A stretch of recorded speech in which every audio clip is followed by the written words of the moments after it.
Selam millet, Mert karşınızda. Bugün yine bir akıllı saat incelememiz olacak. Bu arada izleyen ve destekleyen herkese teşekkür ederim. Daha önce incelediğim Mediatek işlemcili Tor 5 Pro videosu 700.000 izlenmeyi geçti. Şu an YouTube Türkiye'de en fazla izlenen akıllı saat değil ama en fazla izlenen akıllı saat videoları arasında. Türkiye'de Mediatek işlemcili saatlerin incelemesine öncü ben oldum sanırım. Bunun öncesinde Tor 5 Pro ve All Colwork GT'yi incelemiştik. Fiyatları biraz size yüksek gelmişti. Ama yorumlardan okuduğum kadarıyla bayağı satın alan da olmuş. Biraz daha ucuzunu getirdim siz istediniz diye. Bugünkü konuğumuz Kospet Prime SE modeli. Zaten işin içine SE girince normalden biraz daha ucuz anlamına geliyor. Aslında açılımı Special Edition ama iPhone olsun işte diğer markalar olsun SE'yi bir tık daha ucuz anlamında kullanıyorlar sanırım. Bu arada size bir şey danışmak istiyorum. Son bir aydır bende bir alışkanlık başladı. Dudaklarımı parçalıyorum böyle. Dişimle koparıyorum etlerini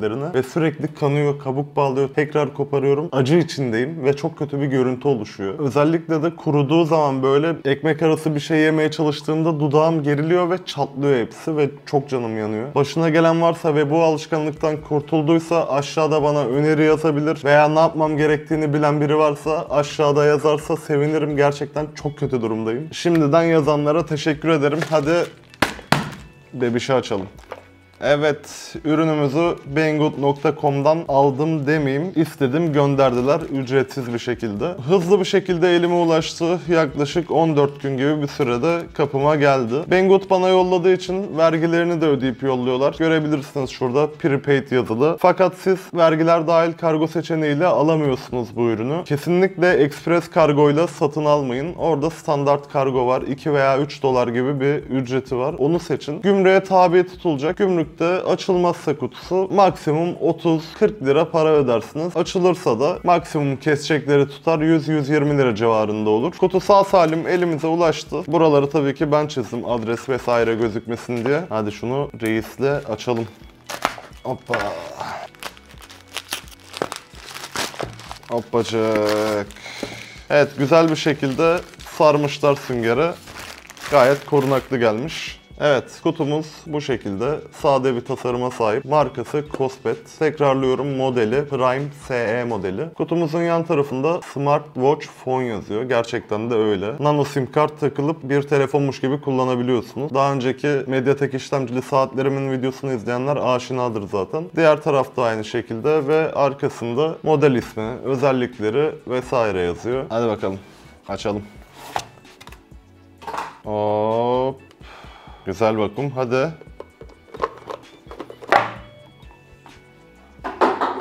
Evet, simetri hastalarını çok rahatsız edecek bir kutu geldi. Şu saat ortada değil, niye burada? Ben bile takıldım. Neyse, çıkaralım şunu. 2 tane kutucuğumuz çıktı içinden. Başka bir şey yok. Bunu da yolladık. Of. Evet, şöyle dizelim, sıradan başlayalım. Küçük bir poşetimiz çıktı. İçinde vidalarımız var. Vidalarımız nano sim kartın takılacağı bölümün vidaları, yedek olarak yollamışlar. Bu da ekranımız için kırılmaz cam demeyeyim de koruyucu bir, ne denir buna? Plastik. Neydi lan bunun adı? Bir tane de ekranımızı çizilmelerden, darbelerden koruması için böyle bir şeffaf film yollamışlar. Bu da gayet güzel. Şöyle akordeon gibi açılan resimli güzel bir kullanım kılavuzu var. İngilizce yer alıyor. Evet, tamamı İngilizce bu arada. Bayağı da güzel hazırlamışlar. Beğendim. Burada teknik özellikleri vesaire yazıyor. İşte en başta başlangıç kurulumunu nasıl yapmamız gerektiğini resimli anlatmışlar. Gayet güzel. Ama zaten ben biliyorum nasıl kuracağımı. Evet, şu küçük kutumuzu açalım. Bu arada kutulamayı ben beğendim, onu söyleyeyim. O biraz önce gördüğünüz vidacıkları takabilmemiz için küçük yıldız bir tornavida yollamışlar. Gayet iyi. Micro USB'den USB'ye çevirici bir kablo. Bu şarj kablomuz. Bunun içinde de büyük ihtimal şarj standımız var. Gel lan buraya. Şarj standımız da bu şekilde mıknatıslı bir şarj standı. Buraya micro USB kablomuzu bağlayıp bilgisayara veya herhangi bir adaptöre bağlayıp şarj edebilirsiniz. İçinden adaptör çıkmıyor. Kutuları yolladık ve saatimize geçelim. Bu arada bohça gibi sarmışlar bunu da ya. Şimdi saati bu şekilde görenler anımsayabilir. Daha önceki videolarımı izleyenlerden. All Call Watch GT'nin aynısı. Tip olarak tabii ki. Özellikleri biraz daha farklı. Ve All Call Watch GT'ye nazaran bu deri değil silikon bir kayışta geliyor. Bence daha sportif ve şık duruyor. Hemen açalım. Hoppa.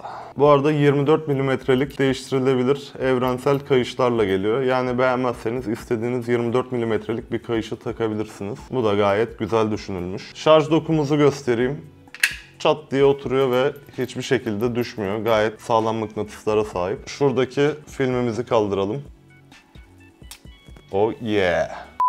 Şöyle saatin biraz tasarımını göstereyim. Arkada böyle fırçalanmış bir metal var şu kapakçıkta. Şu geri kalan gördüğünüz kısımlar metal. Ön çerçeve de aynı şekilde. Silikon güzel kaliteli kayışlarımız da mevcut. Geri kalan özelliklerini videonun devamında söyleyeceğim. Hemen açalım saatimizi. Evet, Kospet yazısı karşılıyor bizi. Şu açılırken bir kolumda görmek istiyorum dedim. Şov yapa yapa açıldı. Android logosunu görüyoruz. Açılır açılmaz dil seçenekleri geldi. Türkçe mevcut. Biraz aşağı inmeniz gerekiyor. Alfabetik sırayla. Confirm dedik. Metrik sistemi seçiyoruz. Burada işte kilonuz vesaire. Bunlara girin. 95 kilo oldum ben bu arada. Kilo almışsın diyenleriniz var. Kilo almadım abi ben. Bir insan daha aldım. Yani 2 kişi gibi bir şeyim şu an. Şu ana kadar çıktığım en yüksek ağırlıktayım. Normal kilom benim normalde 78 falan. İlk videolarıma giderseniz ne kadar zayıf olduğumu görürsünüz orada. 1.84'te boyum var. Boyumu hatırlayamadım. 8000 adım yeter. Erkek sonuna kadar onaylı. Evet.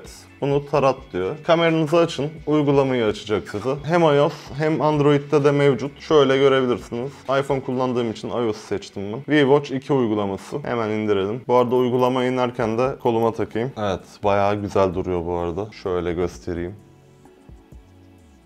Evet, uygulamamız indi. Uygulamamızı açıyorum. Her şeye tamam deyin, izin ver deyin. Bluetooth'umuzu açalım. Start dedim, tamam dedi. Şimdi şu kamera bölümü açıldığında tekrar saatinize dönün. Hatta çıkartayım daha rahat göstereyim. Evet, geri döndüğümüzde şu aşağı inip geri tuşuna geliyoruz. Başka bir kare kod açılıyor. Hemen o kare kodu telefona okutuyorum ve eşle diyorum. Burada da çıktı. Eşleştir dedim. İzin ver dedim. Ve bağlantı başarılı. Connected yazısını görebilirsiniz. Ve saatimiz açıldı. Uygulamaya sonra geleceğim. Telefonu kaldıralım. Evet, saatimizin kadranı çok çirkin bu arada. Onu hemen değiştirelim. Ben sevmedim bunu. Bu çok daha şık. Bir sürü kadran seçeneğiniz var bu arada. Dilediğinizi seçebilirsiniz. Hatta yetmediyse indirip daha fazlasını ekleyebilirsiniz. Mesela istediğiniz bir fotoğrafı da koyabiliyorsunuz. Buradan Wi-Fi'ye bağlamamız lazım tabii ki. Ben en iyisi bunun tüm ayarlarını yapayım. Google Play Store'a gireyim, Wi-Fi'ye bağlayayım falan. Öyle geleyim. Çünkü video çok uzayacak. Birazdan görüşmek üzere.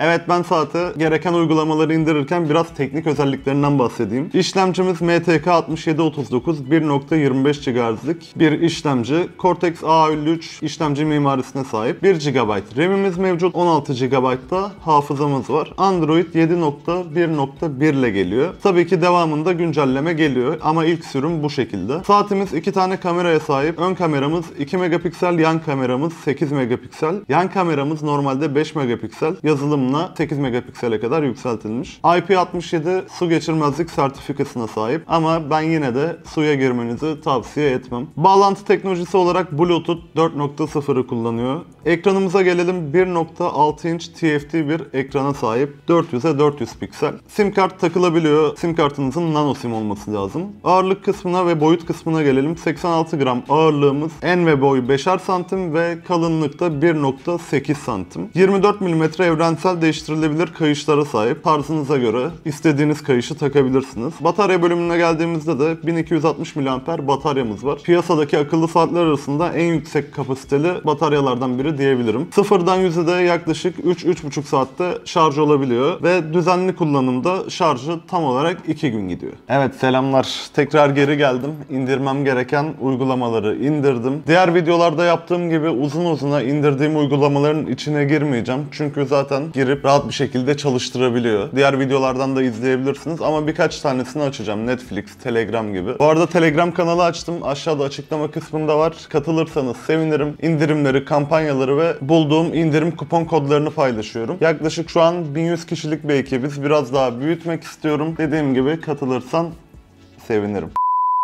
Evet, saatimize gelelim. Yukarıdan aşağı kaydırdığınızda işte saat, şarj yüzdesi, telefonunuza bağlı mı değil mi, sim kart takılı mı değil mi, bunun gibi şeyleri görüyorsunuz. Kaydırdığınızda kısa yollar var burada. İşte rahatsız etme modu, parlaklık, uçak modu, GPS, Bluetooth, Wi-Fi, hücresel veri gibi kısa yollara buradan ulaşabiliyorsunuz. Clean Task var. Geçtik. Burada içine müzik yüklediğinizde yönetebileceğiniz bir panel var. Ben Spotify yüklediğim için müzik yüklemiyorum ama önceki saatlerde yüklemiştim. Gayet güzel çalışıyor. Burada da GPS'i kullanarak olduğumuz konumu buluyor ve hava durumuna ulaşabiliyorsunuz. Bu arada hava durumu verilerini AccuWeather'dan alıyor. Yani gayet güzel. Çıktık. Tekrar ana ekrana döndük.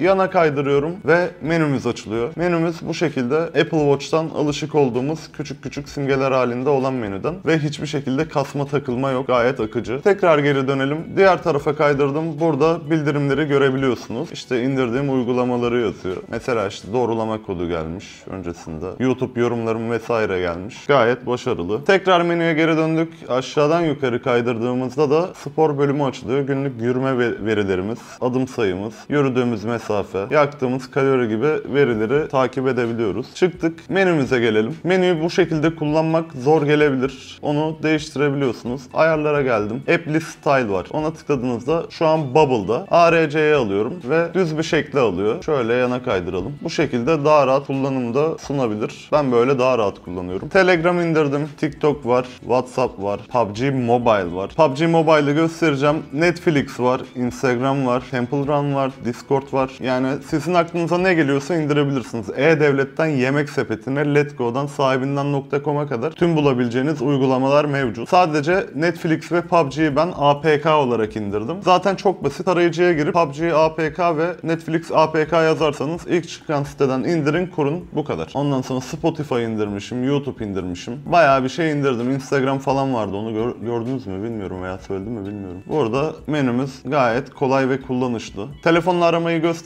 Onun için sim kart takmanız gerekiyor. Mesajlaşma da aynı şekilde. Ayarlar bölümünde her şeyi buradan yönetebiliyorsunuz. Resetleme işlemleri falan buradan yapılıyor. Yüz kilidi var. Bunu da önceki saatlerde göstermiştim ve gayet güzel çalışıyor. Yani sizin dışınızda kimse saati açamıyor. Yüzünüzü direkt tanıyor saate baktığınızda önündeki kamera sayesinde. Tarayıcımız var. Takvim, saat. Kameraya gelelim. Saatimizin şu an yan kamerası açık. Bu şekilde elimi görebilirsiniz.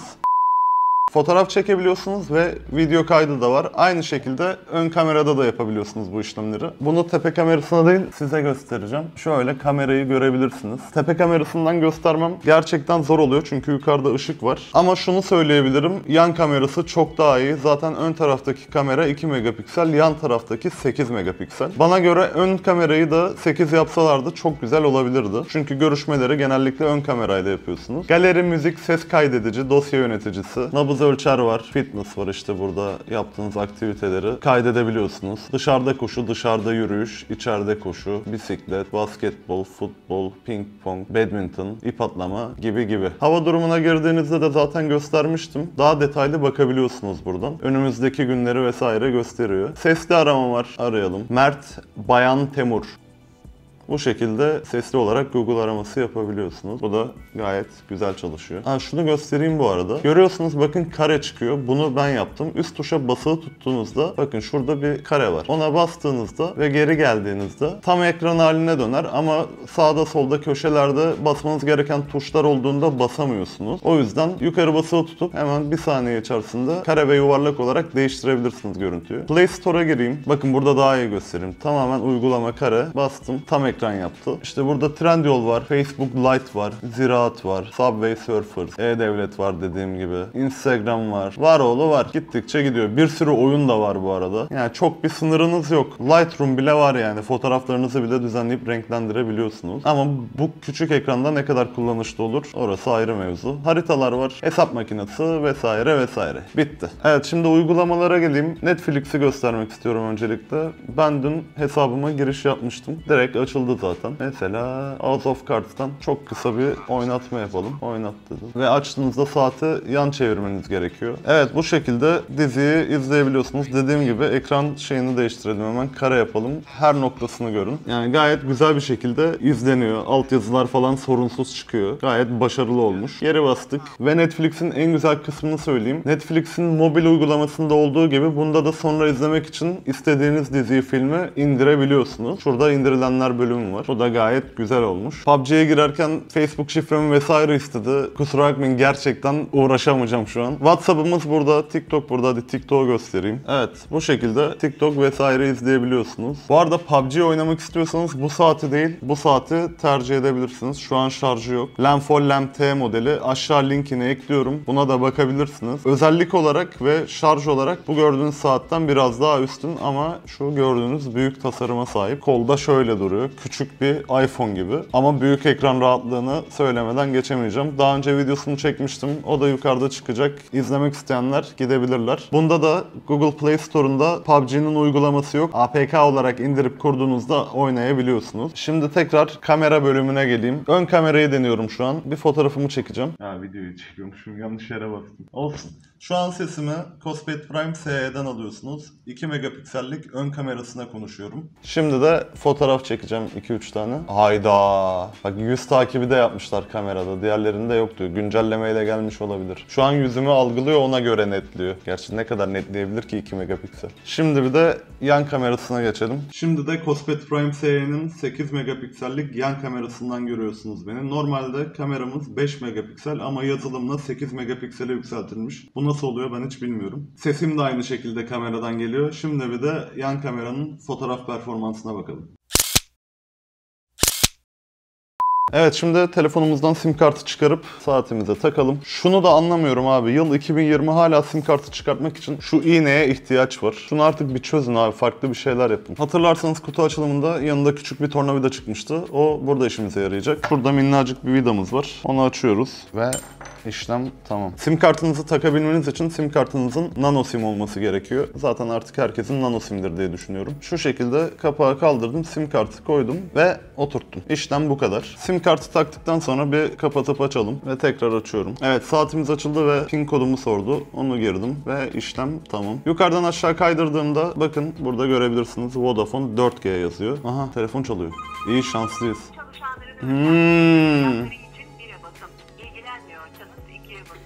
Niye ilgilenmiyorsam 2'ye basayım, kapatırım direkt, çok saçma. Evet, konuşmayı da görmüş oldunuz, direkt takar takmaz şansımıza arama geldi. Emre, beni arar mısın? Şimdi kamerada Emre'nin numarası çıkacak ama orası tabii ki blurlu olacak. Alo. Sesim nasıl geliyor bu arada? Gayet güzel. Tamam, bir koluma takacağım saati. Dinliyorum seni, konuş. Şu an önümde dikkat ölüm tehlikesi yazıyor. Evet. Ben koridordayım zaten, biliyorsun bizim koridoru. Evet, senin sesin de gayet net geliyor. Benim sesim kulaklıkla konuşur gibi mi yoksa telefon ahizesi gibi mi geliyor? Kulaklık daha çok. Anladım. Biraz uzaktan geliyor gibi. Evet, hani Bluetooth kulaklıklar olur ya. Anladım. Tamam. Zaten onun gibi olması lazım çünkü sonuç olarak hoparlörde konuşuyor gibi bir şey. Evet. Tamam. Geliyor musun? Ya da İyi, tamam, hadi görüşürüz. Evet, bu şekilde telefon görüşmelerinizi de yapabiliyorsunuz. Görüntülü arama da yapılıyor. Onu da göstermeyeyim dediğim gibi. Çünkü saatlerin hepsinde aynı özellikler mevcut. Hepsini de gösterince böyle bir tekrirlemiş oluyorum ve video çok uzamış oluyor. Dediğim gibi diğer videoları izleyerek, diğer Mediatek işlemcili saatlerin videolarını izleyerek tüm özelliklerine ulaşabilirsiniz. Hatta All Call Watch GT videosu yukarıda çıkacak. Ona giderseniz daha iyi anlayabilirsiniz. Onunla birebir, sadece hız ve kapasite olarak biraz daha düşük bir model bu. O da zaten fiyatına yansımış durumda. Son olarak da telefon uygulamamızı gösterelim. Evet, zaten indirmiştim. Şurada görebilirsiniz. V-Watch 2 uygulaması. Zaten bu tarz saatler hepsi aynı uygulamayı kullanıyor. Çok bir özelliği yok bu programın, onu söyleyeyim. Attığınız adımı, işte kayıtlı olan nabızlarınızı, kilonuzu. Bu arada bildirimlerde hiç sıkıntı yok. Patır patır gelmeye devam ediyor. Tüm uygulamalardan bildirimleri alabiliyorsunuz. Dediğim gibi çok bir özelliği yok uygulamanın. Lookup Device'a basıyorum.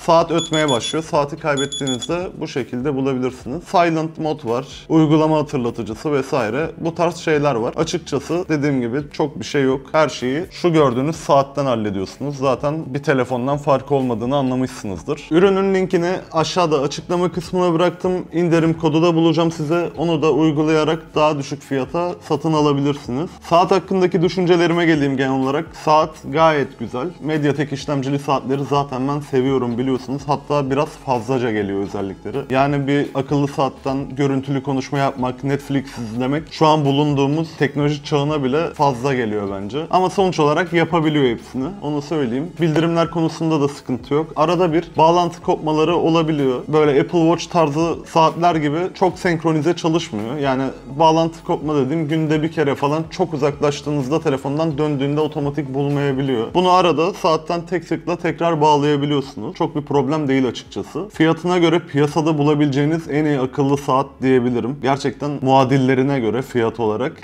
çok iyi özellikleri var. Yani bataryası da kötü değil. 1260 mAh bataryaya sahip. Sürekli kullansanız bile 2 gün kadar götürüyor. Bekleme süresi de 6 gün kadar. Merak ettiğiniz soruları aşağıda yorumlarda yazabilirsiniz. Bu arada abone olup bildirimleri açarsanız da bana destek olmuş olursunuz. Kaçıyorum artık ben. Kendinize çok iyi bakın. Hoşça kalın.